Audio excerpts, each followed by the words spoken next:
KCUR 89.3, local radio station in Missouri. They came out with a segment and they turned it into an online article titled "How Missouri Made the Lake of the Ozarks Crimes, Sunken Homes, and Dreams of a Midwest Oasis." Now, a little bit misleading, really, in that title, but it lays out the history back from the early 1920s, from the two investors that really envisioned the Lake of the Ozarks becoming what it is, but it talked about some of the growing pains, some of the obstacles they had to overcome to do that. I just thought it was so fascinating as you look back at the history of really how did the Lake of the Ozarks come about. Yeah, it's a great, amazing story. And there are a couple of old books out there, like Buford Foster's book kind of talks about it.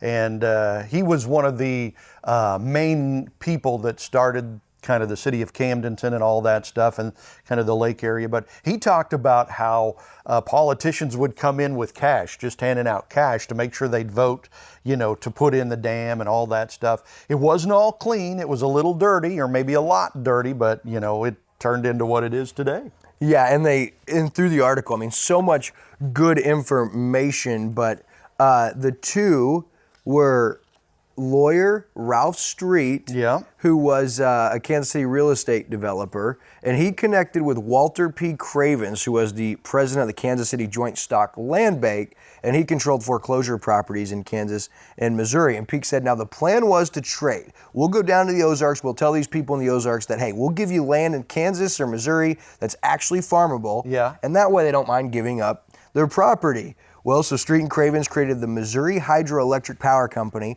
and a cover corporation called the Farmers Fund, Inc. to deal with the transfer of bonds and mortgages. Now, it got a little murky along the way. Not everyone was as receptive. Well, it wasn't, they found out it wasn't really even legal to do that, right? And so some people didn't take them up on the offers to relocate, and they were confused by the deal, and they didn't want to go or didn't like what the offer was.